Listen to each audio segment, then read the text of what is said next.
Deus chamou Elias durante um dos momentos mais terríveis em Israel. Naquela época, Israel tinha um dos piores reis, chamado Acabe.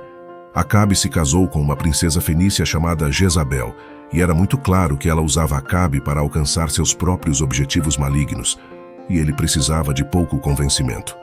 Jezabel persuadiu Acabe a aceitar Baal, um deus da natureza, como um deus a ser adorado.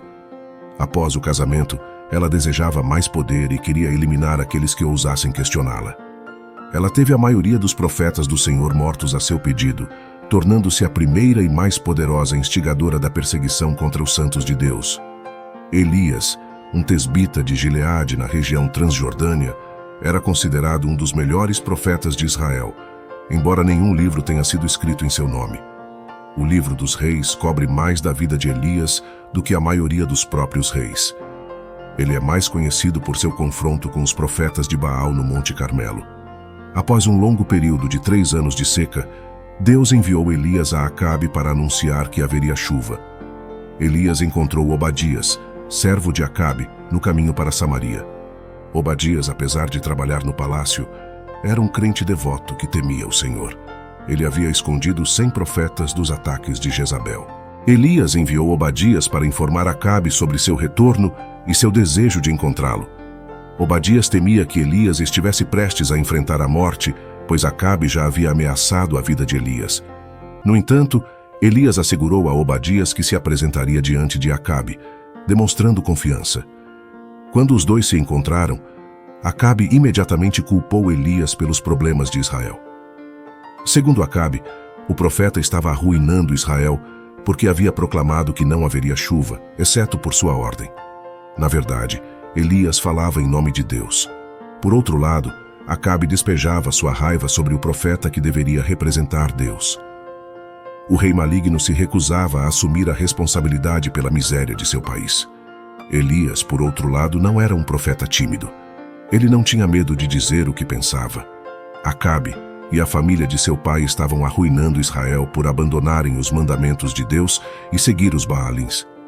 Então, Elias lançou um desafio: convocar todo o Israel para encontrá-lo no Monte Carmelo, junto com os 450 profetas de Baal e os 400 profetas de Aserá. Esses números indicavam a extensão da idolatria promovida por Jezabel em Israel. Era hora de uma confrontação conforme narra o primeiro livro de Reis, capítulo 18, versículos 18 e 19. Elias era uma pessoa franca, leal à verdade, independentemente de quem estivesse no poder. Ele representava um reino muito diferente com um objetivo completamente diferente. Em Carmelo, Acabe reuniu todos os israelitas e profetas, aceitando o desafio de Elias, indicando que estava confiante no resultado. Embora Elias fosse um profeta forte, 850 contra 1 era uma aposta bastante sólida.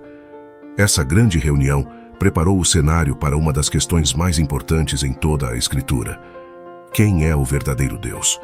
O Senhor declarou a Israel que só Ele era Deus, e agora as pessoas teriam que decidir se acreditavam no Deus de seus pais ou se continuariam a seguir os deuses das nações.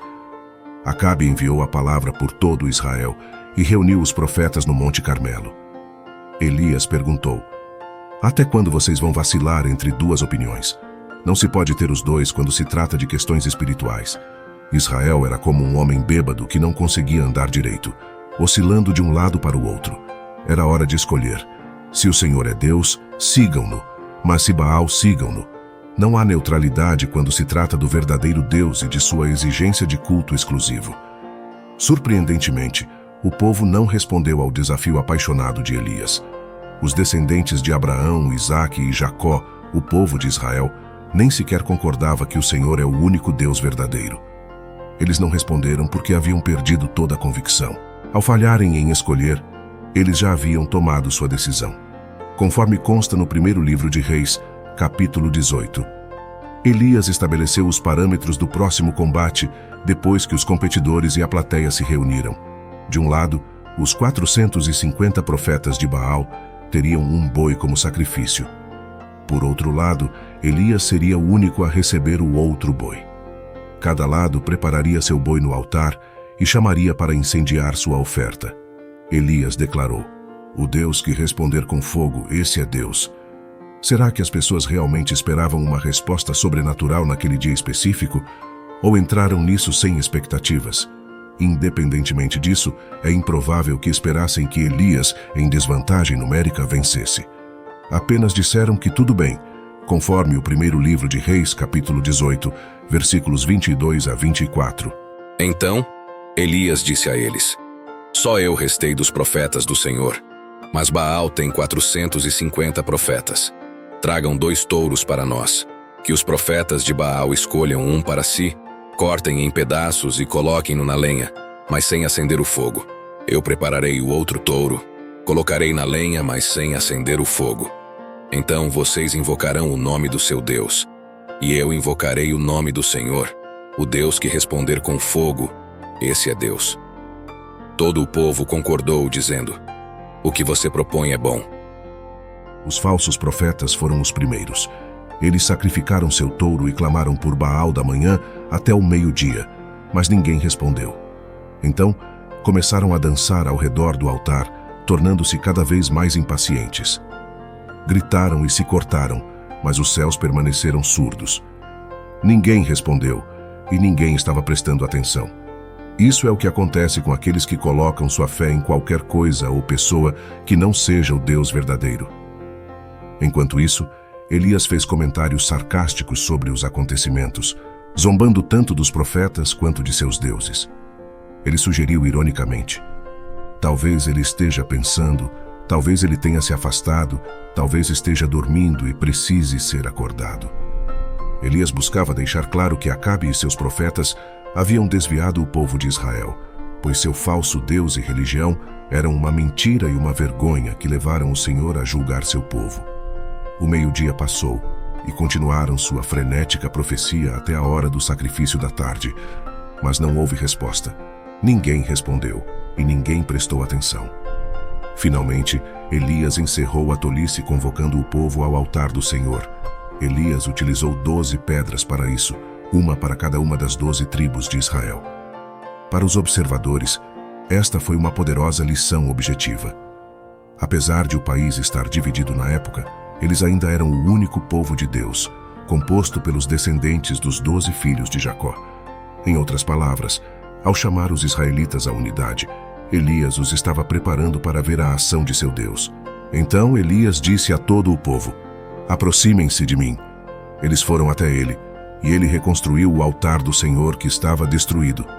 Elias pegou 12 pedras, uma para cada uma das tribos descendentes de Jacó, para quem a palavra do Senhor havia vindo, dizendo: Teu nome será Israel. As meticulosas preparações do altar por Elias tinham o objetivo de provar, sem sombra de dúvida, que o Senhor é o único Deus verdadeiro. O profeta foi tão longe a ponto de trabalhar contra si mesmo.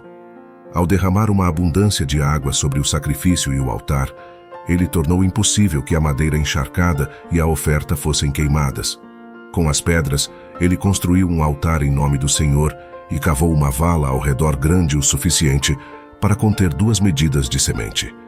Ele organizou a lenha, cortou o boi em pedaços e o colocou sobre a lenha. Então disse a eles: Encham 4 grandes jarros com água e despejem-na sobre a oferta e sobre a lenha. Façam isso novamente, ordenou ele, e eles fizeram. Façam-no uma terceira vez, ele ordenou, e eles fizeram pela terceira vez. A água escorreu ao redor do altar e encheu a vala. Elias então orou, fazendo um pedido notável. Seu principal desejo era que o Deus de Israel se honrasse diante de todo o povo naquele dia específico. Qual seria a recompensa? As pessoas entenderiam que o Senhor é Deus, que Elias é seu profeta, e seus corações retornariam a ele como resultado. Uma oração pela glória de Deus e pela edificação de seu povo é o tipo de oração que Deus responde. A resposta dramática de Deus à oração de Elias foi intensificada pelo fato de ser agora à noite, o momento ideal para um espetáculo de fogos de artifício espetacular. A oferta, a lenha, as pedras e a poeira foram todos consumidos pelo fogo que desceu do céu. Até a água foi sugada pelas chamas. Todos presentes reconheceriam que o sobrenatural havia invadido o mundo natural, que o espiritual havia tocado o físico e que a eternidade havia infiltrado a história. O primeiro livro de Reis, capítulo 18, versículos 38 a 40, diz: Então o fogo do Senhor caiu e queimou o sacrifício, a lenha, as pedras, a terra, e também secou a água na vala. Quando todo o povo viu isso, prostraram-se e clamaram: O Senhor, Ele é Deus! O Senhor, Ele é Deus! Então Elias ordenou: Apanhem os profetas de Baal, não deixem nenhum escapar. Eles os capturaram e Elias os levou até o vale do Quizon e os matou. Com a grandeza e singularidade do Senhor, vindicadas e confessadas, era hora de acabar com a seca e a fome na terra. O profeta informou a Acabe que uma tempestade estava se aproximando e subiu ao cume do Carmelo para orar. Elias persistiu em sua intercessão até que o Senhor respondeu com uma chuva. Em outras palavras, ele adotou a posição mental de uma mulher no trabalho de parto enquanto continuava a orar. A resposta chegou após 7 tentativas, o número da completude. Lições de Elias e os profetas de Baal. A primeira lição é que há um Deus verdadeiro. A segunda lição é que atividade e entusiasmo nem sempre são sinais de espiritualidade. Não há dúvida de que os profetas de Baal no Monte Carmelo estavam cheios de zelo e atividade. Eles eram sinceros em seus esforços, mas quantos de vocês sabem que é possível ser sincero em seus erros? Isso foi amplamente demonstrado no Monte Carmelo. A fé pode ser mal direcionada. A fé não é o fator mais crucial. O aspecto mais crucial da fé é o objeto da fé. Aqueles que seguiram Baal precisavam ter algum tipo de fé. Tinham passado toda a vida adorando esse Deus, acreditando nele. No entanto, a fé deles era inútil, pois o objeto de sua fé era sem valor. Esta lição nos ensina que apenas aqueles que creem em Jeová acabam do lado vencedor. Não há outro em quem depositar nossa fé. Se você gostou deste conteúdo, deixe o seu like, se inscreva no canal e compartilhe este vídeo com mais pessoas. Nos vemos no próximo vídeo.